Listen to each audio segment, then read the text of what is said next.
Hi, welcome to the Honey and Harry Show. I'm Honey, And I'm Harry. and today we have a guest on who is a holistic dentist. She is actually my godchild's fiance.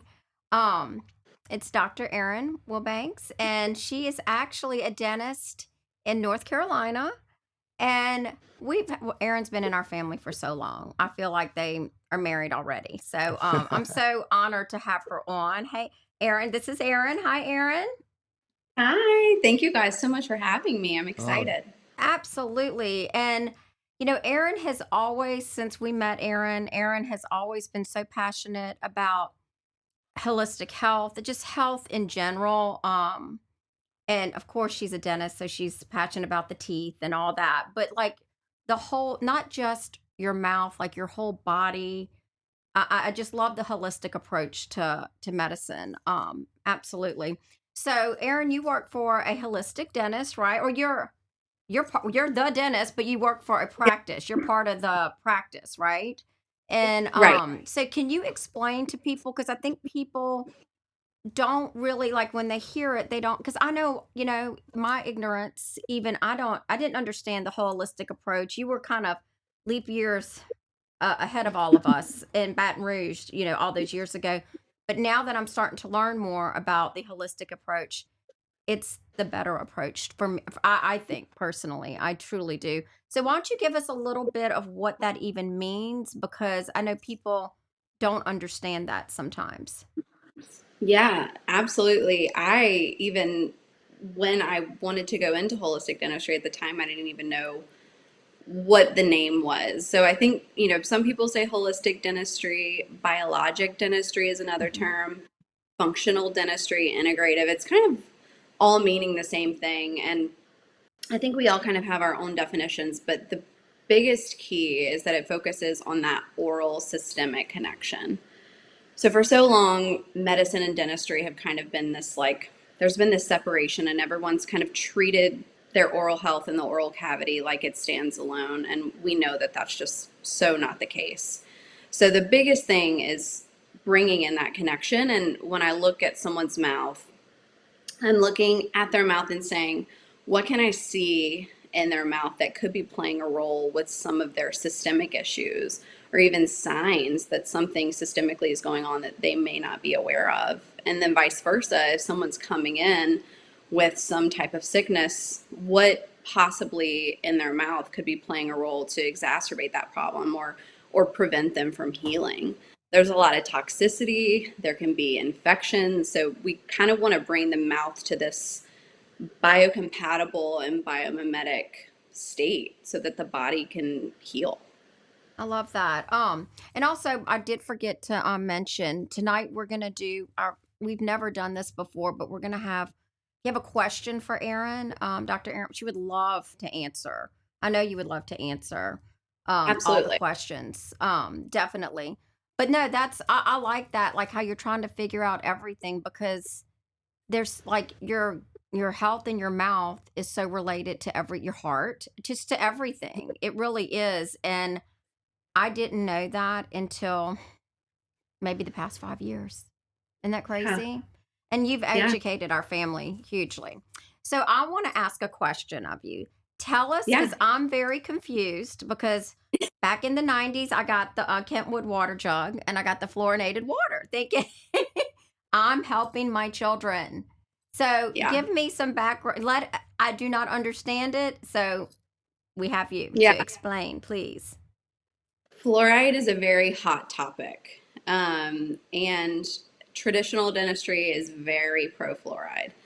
Um, Holistic dentistry is very not so much fluoride. So I personally don't think that fluoride is necessary. It is not an essential nutrient. It doesn't have any function in the body. If you notice on your fluoride toothpaste, you'll actually have a little poison control label on the thing of Oh, the tube wow. saying, if you swallow it, please call Poison Control Center, because it is That's really crazy. toxic at high doses.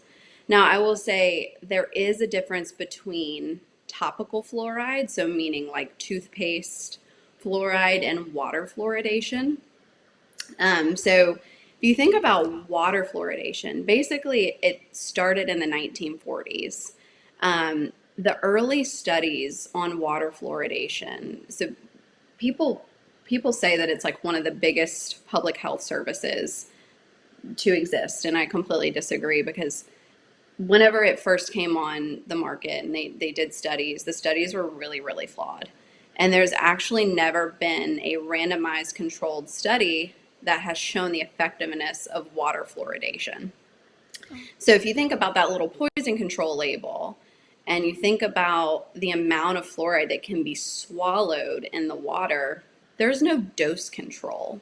So we're essentially drugging our water, and a 300-pound man drinking tap water could be potentially drinking the same amount of fluoridated water as an infant who is having to drink formula, and mom and dad are using tap water to mix with the formula. If you think about how susceptible and how small that baby is compared to this 300-pound man, there's no dose control there. We don't know if how much fluoride that baby is ingesting. So they Wow. actually um, used to have a max cap at like 1.2, I think it's milligrams per liter, was like the max dose in water. And they, in 2015, brought it down to zero point 0.7 because of all the fluorosis, or basically fluoride uptaking in the bones. People were having negative side effects, so they had to bring it down. The type of fluoride, the last thing is the type of fluoride that's in the water fluoridation. It's a completely different type of fluoride than what's in the toothpaste. So the water fluoridation, it's a fluorosilicate, which is actually waste from the fertilizer industry. So basically, the fertilizer Wow. industry has this waste, and then they're going in and dumping it into the water, and we're ingesting it. So it's water fluoridation, in my opinion, there is absolutely no reason. And I do believe that at one point, I think it's about 65% of Americans have fluoride in their tap water. And I do believe at some point in our lifetime that'll be gone, hopefully. Hopefully, yes. And I know I know when we were like when my kids were young, it was like you wanted the fluoride in the water. It was so Right. weird. It's so weird now. And I'm like, oh gosh, can't catch a break. But anyways, and this being February dental month, that's why we kind of had you on too, because it is the dental month in February.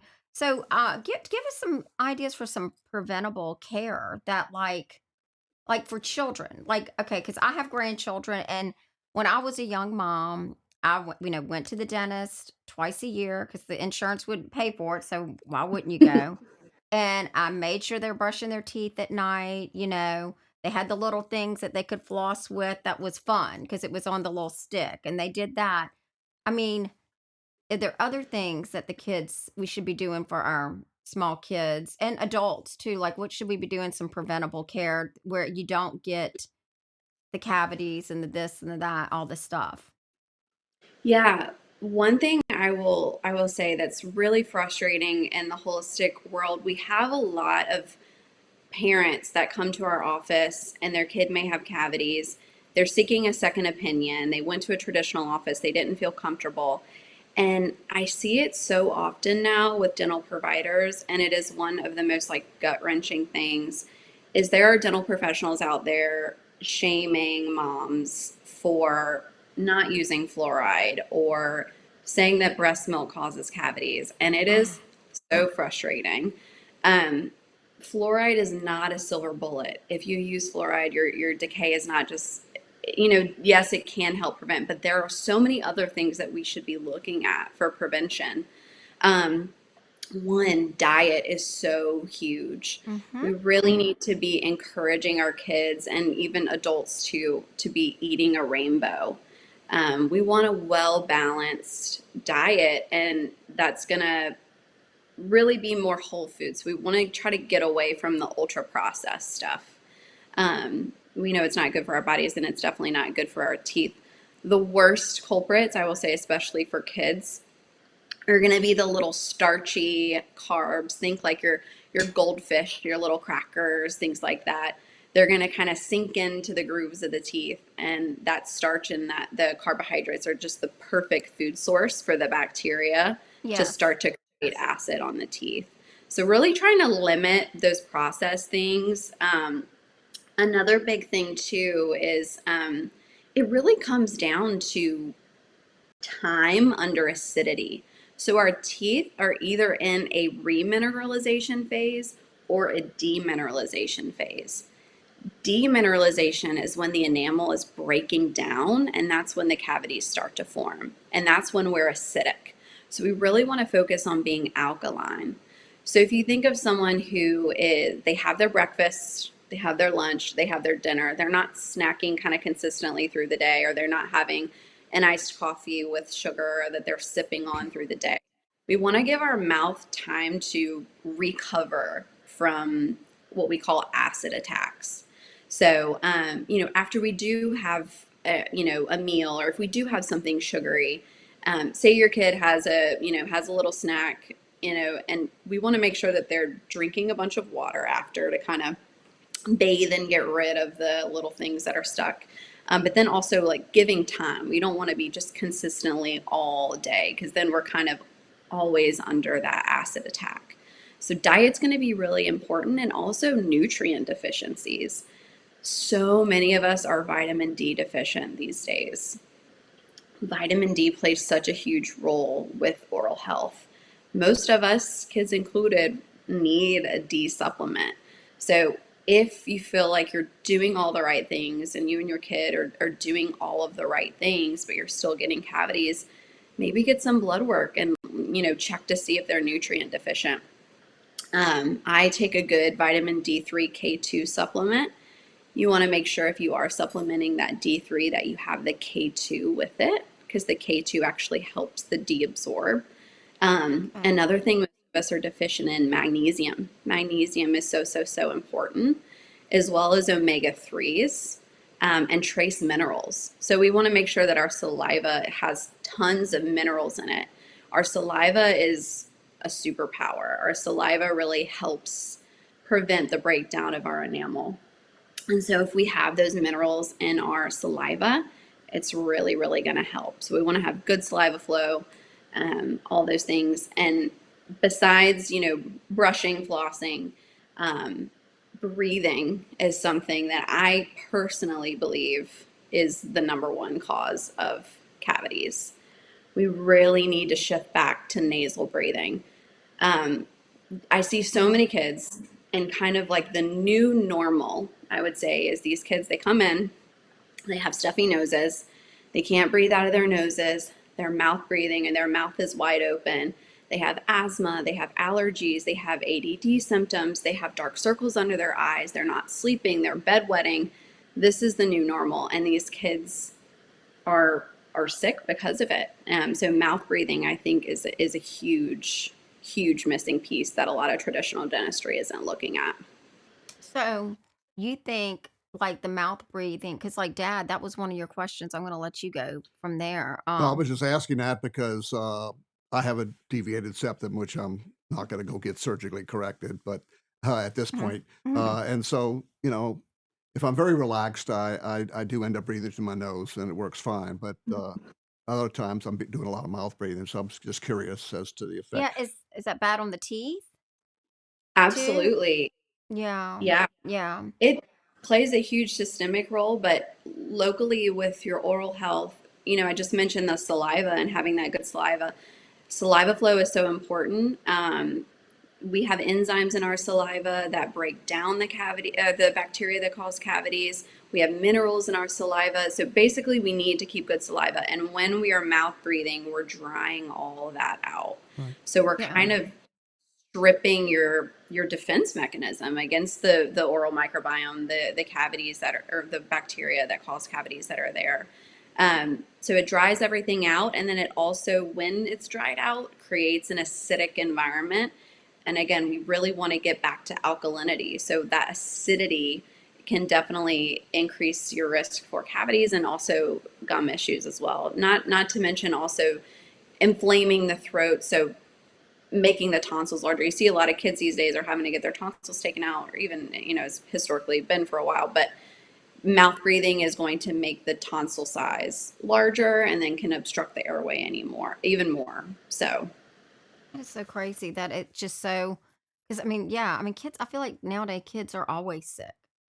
yeah. They're all just sick all the time. So how do like, so have a child that comes in and has a cavity on a baby tooth. Hmm. How do y'all treat that? Because I know, do you do the silver? I mean, I don't know much, but I know like a lot of dentists are kind of staying away from that now, the Hmm. traditional fillings. I don't know if you treat children different than you treat adults, baby teeth versus the big teeth. Maybe you can explain all that because that can be a real confusing. I mean, again, we're not dentists, and we're just not.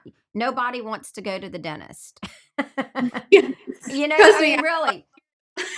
I mean, I'm going to be honest with you. I sit in the chair and my heart pounds out my chest every time. I think I'm going, when they start taking the x rays, I'm like, oh my gosh, I know something, I have something bad. I know it's going to be bad. And it's never nothing, it's never anything bad, but like, it freaks me out beyond belief. So like I start catastrophizing of all the things that it can be waiting on the dentist to come in after they clean my teeth and I'm okay to go. You know, Yeah. I'm just a crazy person. But anyways, how do you treat maybe that's a big I guess it's a loaded question. The children, adults, the type of feelings. And then maybe what do you do for the kids? Because if maybe they don't get as anxious because they don't know. Maybe their ignorance is bliss, right? I don't know. Yeah, I will say that that is one of the toughest things about dentistry because it is a very, you're kind of dealing, people are so in a sudden heightened state of anxiety. There's a lot of anxiety. It's uncomfortable or sometimes painful. It costs money. There's a lot of just fear and anxiety, and it can be really difficult, especially because a lot of people have traumatic childhood experiences. So that's like my biggest thing when I am treating a kid or working with a kid. I want to make it as pleasurable as possible, even though it is going to be a little uncomfortable. There are so many terrified adults because of experiences that they had when they were kids. And sometimes that scares adults off to where they don't go to the dentist for, 15 years. And I never want that to be the case. So I think as a parent, making sure you are finding a dental professional that you really feel comfortable with, and you trust and is very nurturing and patient. Unfortunately, there's a lot of corporate run dentistry places now where they really have to kind of get people in and out, and it's almost like an assembly line, and they're not able, unfortunately, to spend a lot of time. So somewhere that feels comfortable as it can be for you. And with kids, I think a lot of times, honestly, it is the parents' anxiety that can rub off on the kids. So as a parent, I always tell the parents, because if I say, hey, your kid has a cavity or a couple cavities, we're gonna have to treat them, and then the parent immediately goes, oh, so they're gonna have to get a shot. Oh, so it's gonna hurt. There's gonna be pain, Oh my and I'm god. immediately like, don't say those words. So really, as a parent, if your kid does have to have treatment, make sure that you're being positive about it. It's really their mindset. You wouldn't even believe how many times the parents like, oh, this kid, I know him, there's no way he's going to do great. And then I bring the kid back. They don't even flinch when I give them the shot, because the way, it's just all about the way you approach it. You tell them, you show them, you do it. There's a lot of different techniques there, but as far as the filling materials go, we were kind of briefly talking about the silver fillings, or the mercury fillings. I call them mercury fillings because they are mercury fillings, and that Okay. was actually the reason why I got into holistic dentistry, because I was kind of going through my wellness journey while I was in dental school, listening to a lot of podcasts and just nerding out. And so I was starting to buy organic food and, look at my personal care products and just trying to bring my toxin load down. And at the same time was being taught in dental school that it's really safe to put these fillings in people's mouth that are 50% mercury. And I'm like, this doesn't really align with my beliefs or my lifestyle. And so the mercury fillings were what kind of got me into this whole world, and then it just blew up into even more than that.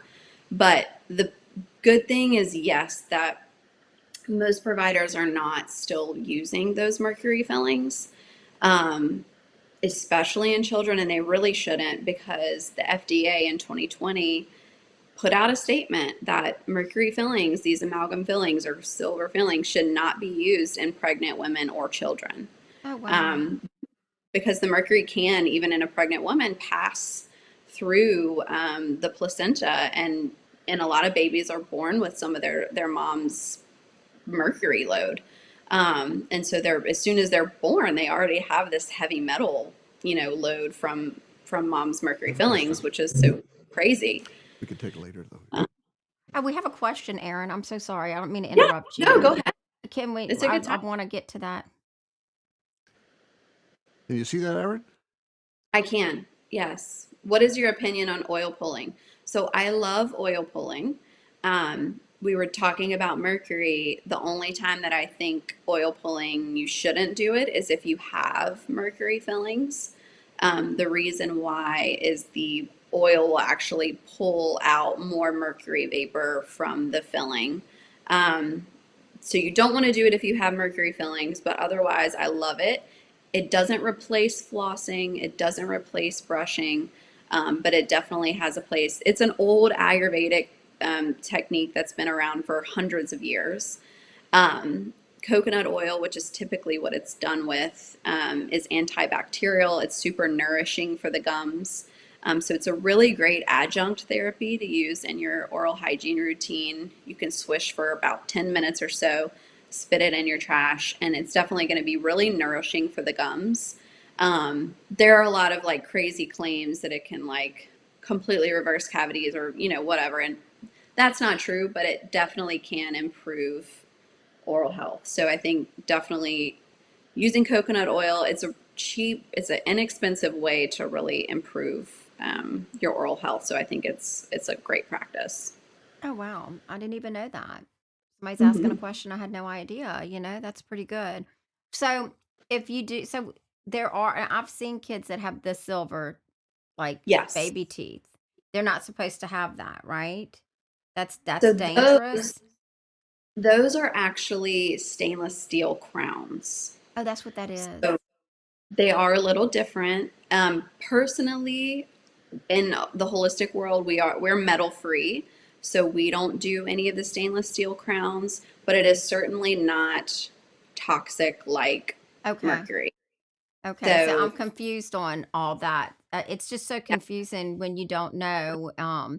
And also Lindsay wanted me to ask a question. She's running around with Pearl, but she has a permanent. She sees Dr. Cave, who we're um, Erin knows who Dr. Cave is. I'm kind of into functional medicine. I have a function medicine doctor. I have we see holistic. I mean, it's just a whole body approach, right? So Lindsay has the permanent metal retainer in Mhm. her mouth, in the top, at the bottom, after getting braces. And there's some controversy whether she should keep them in or not. I think Dr. Cave said to get them removed. I don't know if it's good to have metal in your mouth, but we really wanted to ask a dentist that Mhm. was, that this is your thing. So maybe you can address that, because a lot of people have those now. Yeah, I will say again, the good thing about it is it's not, it doesn't have mercury in it or any Okay. really heavily toxic metal. Most of the time they're like a nickel titanium. Sometimes they can be like a stainless steel. Um, it's really up to the person. I don't think that they necessarily cause anything. Okay. Um, but for someone like with Lindsay's health history, it may help to improve some of that burden. You know what I mean? I think maybe taking them out and switching to like a clear retainer that she could take in and out at night. Sure. One of the reasons why I don't love them, even just besides the metal, is that they typically trap a lot of plaque and calculus and tartar too. So sometimes it can actually bring up some gum inflammation as well. So I'm not a fan of them, but you just kind of have to. Some people are so worried about their teeth shifting, and that's the only thing they care about. So you just kind of have to weigh some, the pros and cons there, because you can have some risk of shifting, without having them completely splinted together. Yeah, and nowadays they have the clear guards, I want to say. Mhm. You can just get that like it's like I guess it's not Invisalign, maybe it's something like an Invisalign where you just invest and you just keep it, right? Something like that Yeah. would be okay. That would be fine Yes. because I think I'm thinking she's getting them out. So, Yeah. and I want my other kids to get them out too. So we might as well, just all go together and do it. So, Yeah. anyways, Dad, do you? Because I have more questions, but he's not saying anything, so I'm hogging the show. That's okay. That's okay. I had a few things in my interest. I went. I had a lot of dental trauma fear from childhood.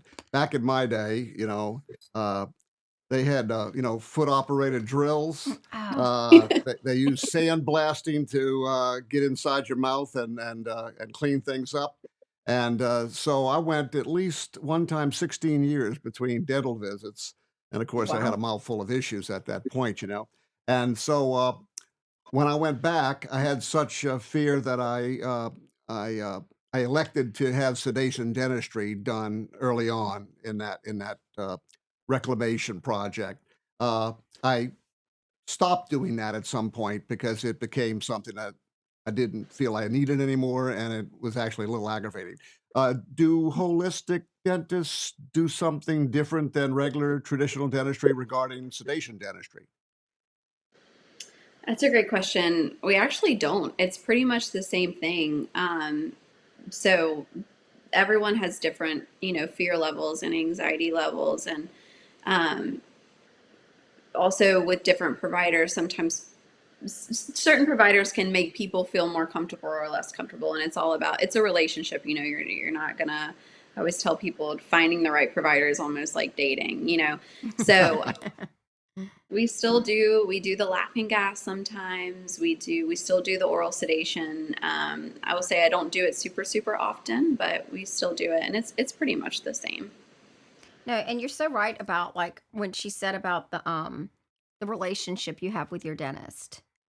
It's Mm. the weirdest thing.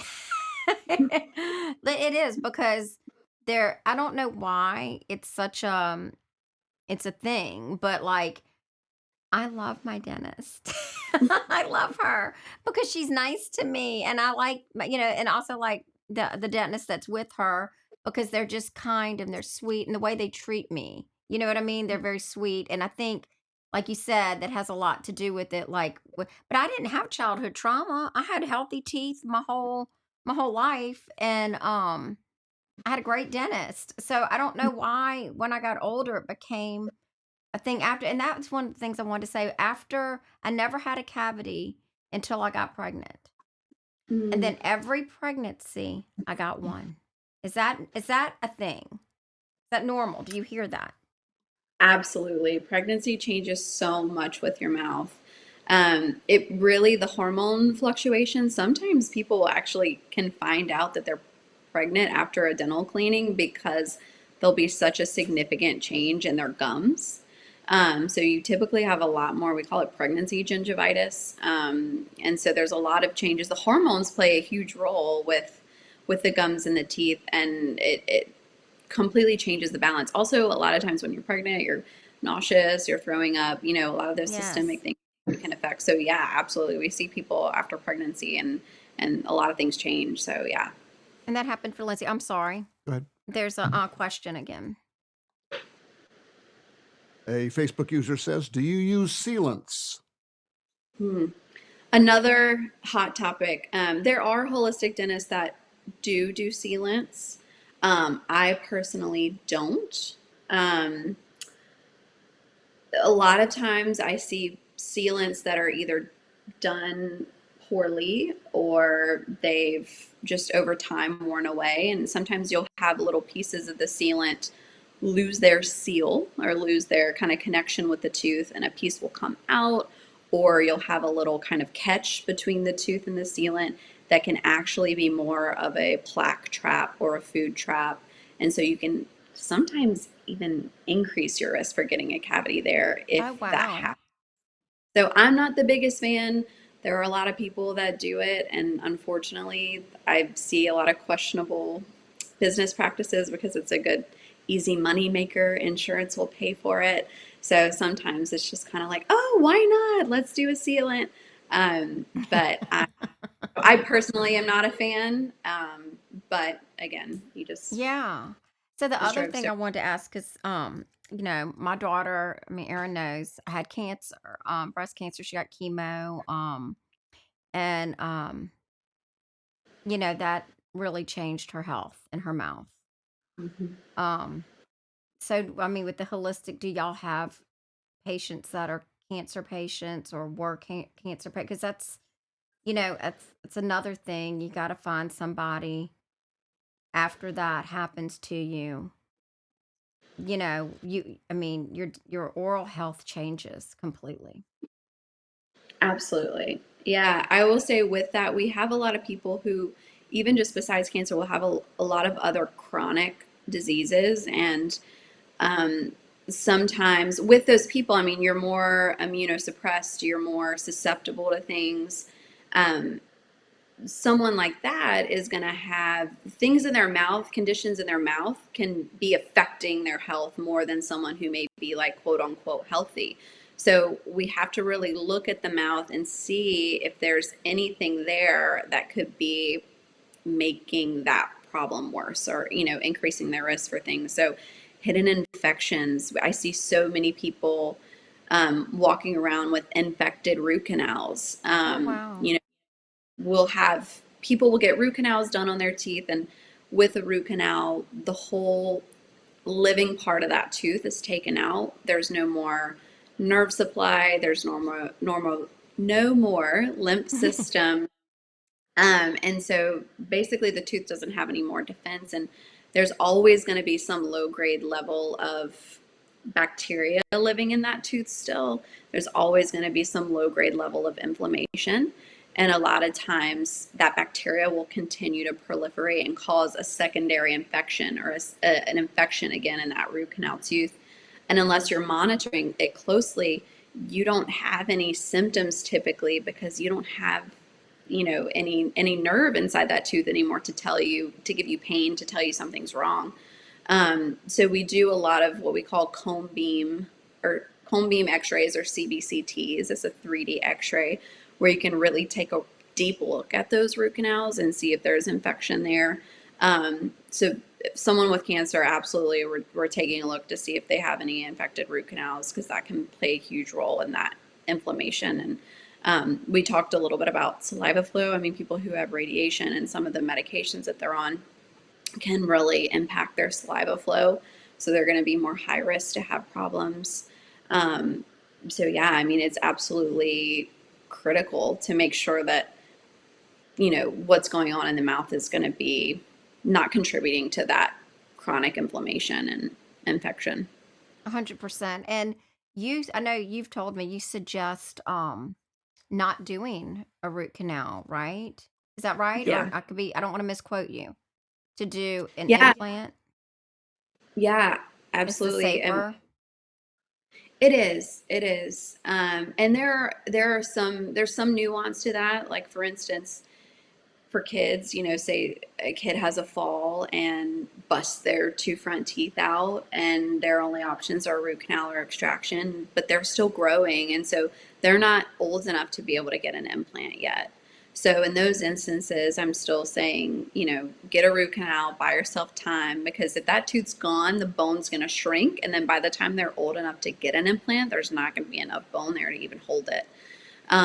So those are the pretty much the rare instances, but I feel blessed that in the holistic community, our patients are already so educated before they come in. They come in, they know what they want, and most of the time, it's not even a conversation I have to have. They're like, "Oh, I'm not doing a root canal." Well, They're that's gonna part. go Yeah, direct. no, that's why they're coming to you, right? Yeah, No, that yeah. is. So An that's good. implant So is a more biocompatible option, and the great thing is that implants, they last a really long time, and they're a really good replacement option. So yes, I typically will recommend implant over root canal for sure. yeah, because I'll text her and ask her questions sometimes about all. There you go. All Okay. right, wait, well, I'm get to one of your questions, Oh, Dad. I'm okay. sorry. My one remaining question is, do you recommend or not recommend the use of mouthwashes? And if so, what kind would you recommend? I know I used to use an alcohol based, and then I realized that was probably not the best thing to do. So I'm using one that's not alcohol. But your thoughts on that, Dr. Wilbanks? Yeah, it's really interesting you asked that because I've been kind of on the anti-mouthwash train for a while, and they're having a lot of studies coming out about actually some of the systemic issues that mouthwash can potentially cause, including high blood pressure and even erectile dysfunction. So there's a lot of really interesting things there. Mouthwash, if you think about the feeling, you pour some Listerine and you're swishing it around. You have that like insane burning, sensation. And like if you're feeling that burn, that's a sign that it's not really what you want to do. So I like to focus more. Mouthwash is kind of like an antibiotic of the mouth. If you think about it, it's just nuking everything and killing everything. And so what I like to focus on more is nourishing. So we're talking more now about the oral microbiome. So just like the gut microbiome people have been talking about for so long now, the mouth is the start of the gut. And so we have these bacteria that live in our mouth, and we want to make sure that we're balancing and we're allowing the good bacteria to outweigh the bad bacteria. And when we're kind of nuking everything, like with the mouthwash or really harsh ingredients, we're really disturbing and disrupting that oral microbiome. So the alcohol specifically that you mentioned is really drying and irritating to the tissues. So it can actually cause some gum irritation and inflammation. And it also, again, that acidity alkaline thing that I mentioned earlier, most of those mouthwashes are super acidic. So they're disrupting with the alcohol, they're drying all the tissues out, and they're making it acidic. So you can actually increase your cavity risk by using those mouthwashes. So I don't believe that anyone needs a mouthwash. So sometimes people, will supplement the oil pulling like we talked about earlier for their mouthwash. There are a couple on the market that I do like that are more alkaline and have better ingredients in them. But overall, for like your daily routine, it's really not necessary. Yeah, I mean that's good because I've been on the fence with it too with the whole mouthwash. Okay, so the one last question I have two things. The tongue tie. I mean Yeah. everybody that's the thing I hear all the time with babies and explain that because I'm going to explain it wrong if I say anymore. So explain the tongue ties and what do you do with that and what does it even mean? I think people need to understand that. Yeah. So tongue ties are so common now, and there is a big genetic component. So what a tongue tie is essentially we all have tongues, and then we all have this band of tissue underneath our tongues that connect the tongue to the floor of the mouth. And everyone's anatomy there is a little bit different. So some people's connection is more restrictive than others. And so it all starts with breastfeeding. So you see a lot of, you know, newborns that are struggling to breastfeed. So I always recommend getting a really good lactation consultant to have them evaluate for a tie early on and to help with the breastfeeding process. Um, we know that the best baby is a fed baby, and so there's definitely no shame in saying this, but breastfeeding is definitely going to be better overall for the baby's oral development. and their suck and swallow pattern than bottle feeding. So if you can breastfeed, it's really so beneficial. So, but sometimes if the tongue is too tight and the tongue is unable to go up and form a latch, or even a lip tie, sometimes we can have a little lip tie here that makes it to where they can't form that grasp on the nipple. Um, it can cause some problems with feeding. So sometimes you have to have that tie, that frenum released early on for the baby to even get a latch. The problem is that just because you get it released as a newborn, there's a lot of stretches you have to do after to keep it nice and loose. The reality is that the work doesn't stop there. So the surgical release is part of it for sure, but there is a lot of therapy, stretches, exercises that need to be done, and habits that need to be addressed all throughout childhood. So there's what we call oromuscular dysfunction disorders. And so basically how we're using our tongue and our lips and all of our facial muscles, most of us have dysfunction there and we're not using them properly. And sometimes it can come from ties and sometimes it can come from other issues there. So there's a whole host of different issues besides breastfeeding. And sometimes kids with ties can even actually breastfeed well, but then we don't catch the issues until later on in their childhood because there's different varying degrees of severity. So for kids, for instance, some typical signs of a tongue tie: big gag reflex, messy eating, mouth breathing, not sleeping well, teeth grinding,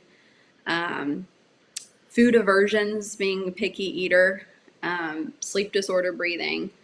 And then kind of moving into adulthood, adults with ties typically have a lot of chronic neck and upper shoulder tension, more forward head posture, again with the gag reflex, but they're going to be more prone to have sleep apnea.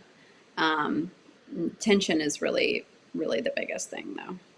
Oh, that's so crazy. Just from that. I mean, it's just they're learning so I mean, y'all have learned so much. It's crazy.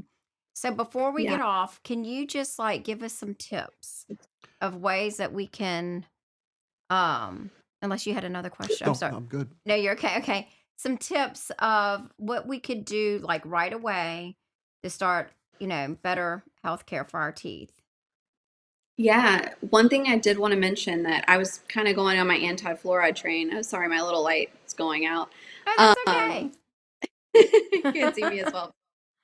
Um, I really am obsessed with this new line of products that are out that are containing nano hydroxyapatite. So there are a couple toothpaste brands that I love and use. One is called Boca, Boka. One is called Risewell, and one is called FYGG. It stands for Feed Your Good Guys. So what I really like about those toothpastes is that they're natural, so they have clean ingredients. They don't have a lot of those harsh foaming agents and things that can be more inflammatory, but they also have nano hydroxyapatite. So hydroxyapatite is the mineral that our teeth are actually made up of. Our teeth are 97% hydroxyapatite. And so the studies are showing that this nanohydroxyapatite is almost outperforming fluoride of how well it can help with the remineralization and prevention of cavities. Wow. Um, so I really, really love it. I have seen some really impressive results. The thing with it is after you use it, you want to just spit it out. You don't want to rinse with water because you really want those minerals to sit on the teeth. Um, there's been some kind of controversy right now on nanohydroxyapatite and is if it's safe or not. That all comes from the particle shape. So there are some, brands out there that have caught on with the hydroxyapatite craze because it's really booming right now. And they're sourcing their hydroxyapatite from not so great sources. Oh, wow. So those three brands I know for sure are sourcing from an approved manufacturer out of Portugal that's been approved by this regulatory agency in Europe. They did a 7-year study. And so I really trust those brands right there. So I would say in replacement of fluoride, if you're looking for something that's more biocompatible and still effective, I would definitely use that. It's safe for kids and adults. And it doesn't have the little poison label on it, so you can swallow it and be fine. So kids can that's the good thing. Kids can use this. Yes. Yes, I'm gonna it's want great. you after this is over to put that in the comments so I can Yeah, read what it is. So I'm gonna go yeah, buy it or order it or where I guess you have to order that, huh? Or is that in yeah, the yeah. stores? The thing, it's not as super accessible right now. I do think that Boca is being picked up. I think Target and Ulta might be, if they're not carrying it right now, I think they're carrying it soon, so that can help with some accessibility because you do have to order it online. But I would say as far as toothpaste goes, that's the best. Another thing is if you can get yourself an electric toothbrush, like a Yes. Sonicare or an Oral-B toothbrush, it's going to clean so much more effectively than the Mm-hmm. manual. You just kind of let it do its thing, and you don't have to rely on that technique. Another great thing with those toothbrushes is they have the timer. So most of Right. us actually brush less than 30 seconds if we're left to our own devices. Right. So we really want to be brushing for 2 minutes. So let it do its job. So that's something I highly, highly recommend. Also, flossing. I know it's the hardest thing for everyone to get into their routine. But if you can commit to flossing nightly, you will see a huge difference in your gum health. The brush only reaches about 60% of the surface of the teeth. So we really want to get that floss in there to be able to get the other 40%. Um, I think I'm a weird person because I love to floss. that's so That's good. great. That's great.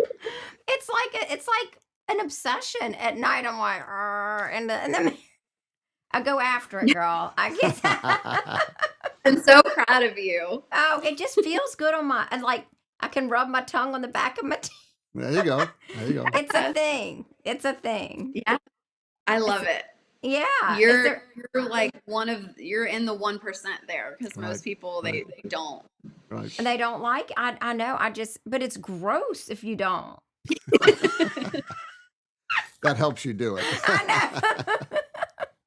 You know, I had a hygienist that I worked with that if someone didn't floss, she would floss for them and then tell them to smell it. So Ooh. everyone Oh, was grossed out.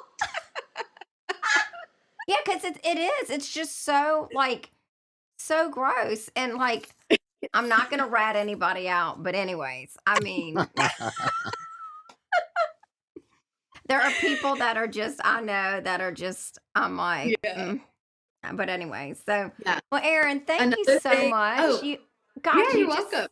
you educated us. I mean, I want you to come back on too, because like we didn't really ask, we didn't really get to like really anything. I feel like I mean a lot, but not like so No, much. yeah, I could go on and on. I did want to say the last thing I would think is huge, huge, huge, and has made such a huge quality change for me is mouth taping.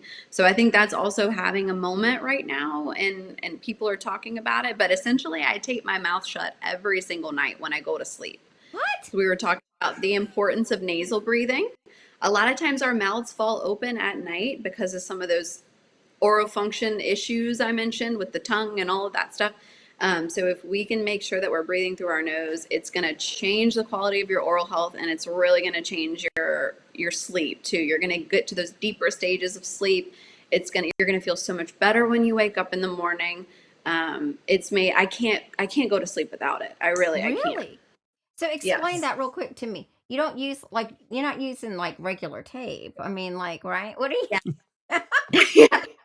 You could, but I if you literally just Google mouth tape, a ton of different brands are gonna come up. My Really?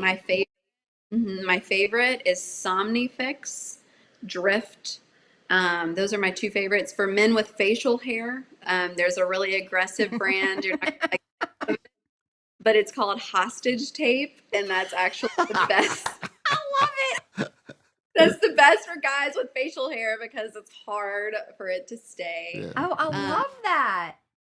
Yeah, so that is like one of the biggest hacks you can do. I mean, I can tell such a big difference in my sleep quality with the tape. But for a really cost efficient option, you can even just get like medical tape, like the little roll of medical tape, the little white piece, and just put one little piece vertically right here. And it's very gentle. It's just to keep those lips together very, very subtly. And you can, adults do it, but kids can do it too. We recommend so many kids to tape, and a lot of our kids are taping, and it's just really helping the kids sleep better too. And that's going to help their brain health and their growth hormone production and their ADHD system. I mean, everything. It's just it's so profound. I could go on about this stuff for hours.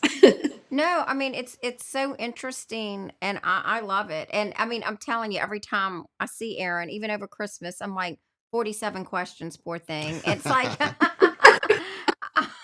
I mean, Lindsay and I just get her and we don't let her go because we have so many questions because she's just always learning the new stuff. And I feel like you're constantly educating yourself all the Yeah. time. I feel like you're always just looking to the next thing to better it. I really do believe that. And you're so passionate about dentistry and just the person as a whole.